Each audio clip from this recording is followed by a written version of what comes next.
Cette question est une des plus importantes de votre vie.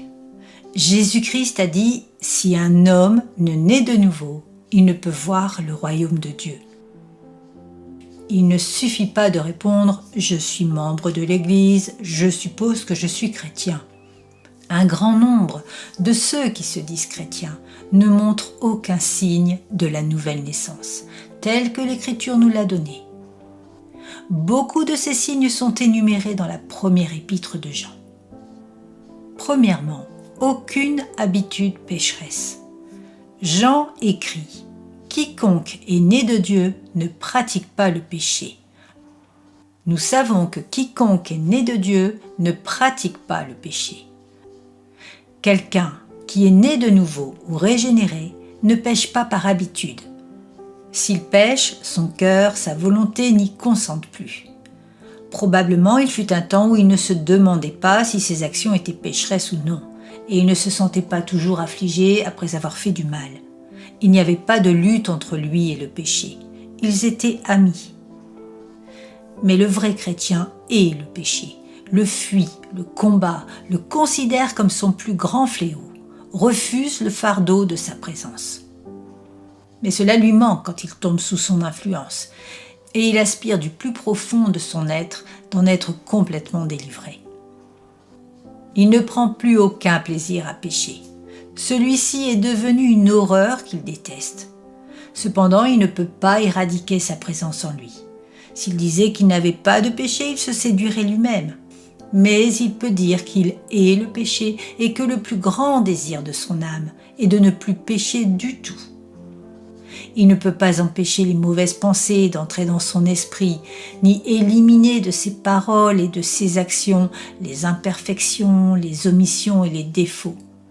Il sait que nous bronchons tous de plusieurs manières, mais il peut honnêtement dire devant Dieu que ces choses lui causent du chagrin et de la tristesse, et que sa nature tout entière n'y consent pas. Que dirait l'apôtre à ton sujet ? Es-tu né de nouveau ? Deuxièmement, croire en Christ. Jean écrit « Quiconque croit que Jésus est le Christ est né de Dieu ».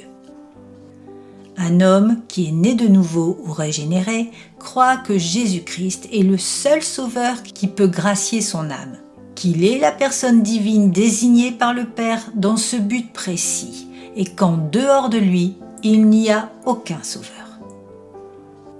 En lui-même, il ne voit rien d'autre que de l'indignité.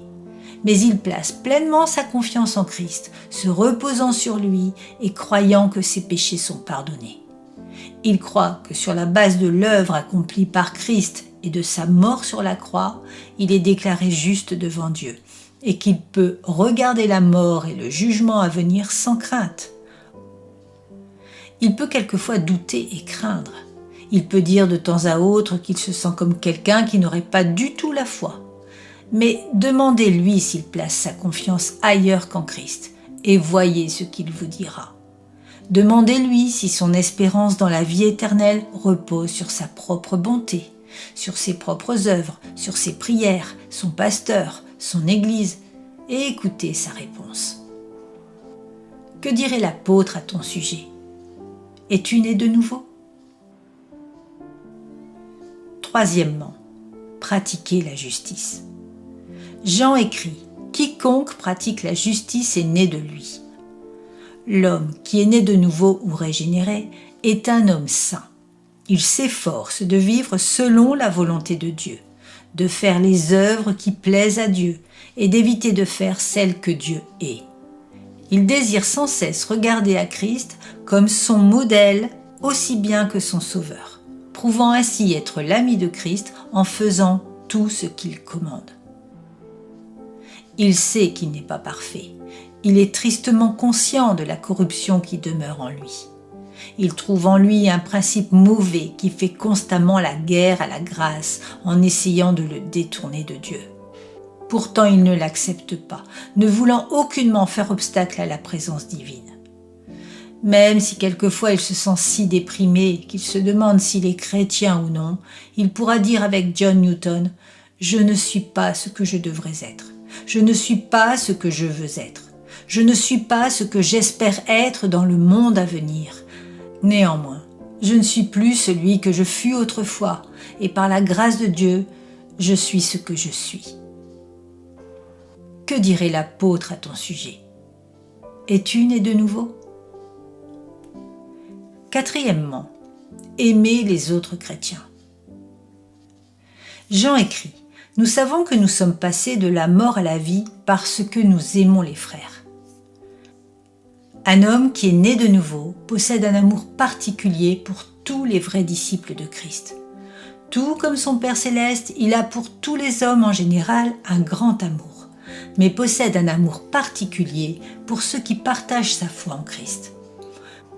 Comme son Seigneur et Sauveur, il aime les pires pécheurs et pourrait pleurer sur eux. Mais il possède un amour particulier pour les croyants. Il ne se sent jamais autant chez lui que lorsqu'il est en leur compagnie. Il ressent qu'ils sont tous membres d'une même famille. Ce sont ses compagnons d'armes, combattant le même ennemi, et ses compagnons de voyage, parcourant la même route. Il les comprend et ils le comprennent. Ils peuvent être très différents de lui en bien des points, socialement, hiérarchiquement ou financièrement, mais peu importe, ils sont fils et filles de son Père et ne peut s'empêcher de les aimer. Que dirait l'apôtre à ton sujet? Es-tu né de nouveau?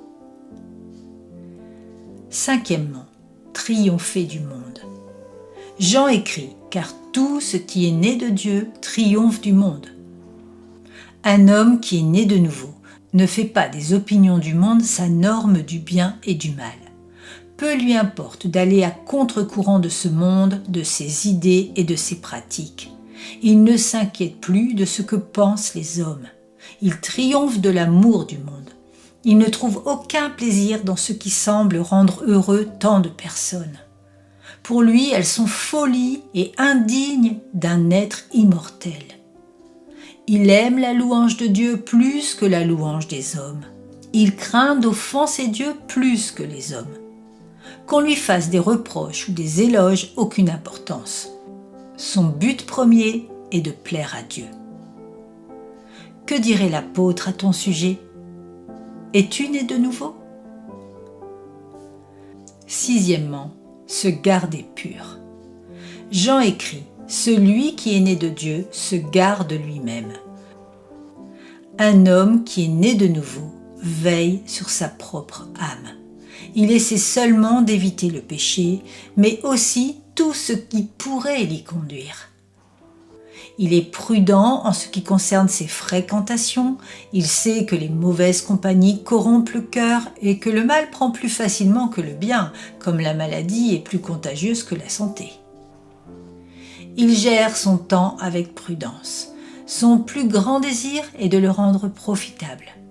Il désire mener sa vie comme un soldat en territoire ennemi. Il reste sans cesse revêtu de son armure pour être prêt en cas de tentation. Il veille, désirant ardemment devenir un homme de prière, plein d'humilité. Que dirait l'apôtre à ton sujet? Es-tu né de nouveau? Ce sont les 6 grandes marques d'un chrétien né de nouveau. Il y a de grandes nuances dans la profondeur et la netteté de ces caractéristiques d'une personne à l'autre. Chez certaines, elles sont à peine visibles et difficilement perceptibles. Chez d'autres, elles sont vigoureuses, évidentes et marquées, si bien que quiconque peut le constater. Certaines de ces marques sont plus visibles d'un individu à l'autre. Elles se manifestent rarement de manière égale en chacun. Néanmoins, malgré ces variations, voici dépeints avec assurance les 6 marques d'un être humain né de Dieu. Comment devons-nous réagir à ces choses? Nous pouvons logiquement venir à une seule conclusion. Seuls ceux qui sont nés de nouveau possèdent ces 6 caractéristiques. Et ceux qui ne possèdent pas ces traits distinctifs ne sont pas nés de nouveau. Cela semble être la conclusion vers laquelle l'apôtre a eu l'intention de nous amener. Possèdes-tu ces caractéristiques? Es-tu né de nouveau?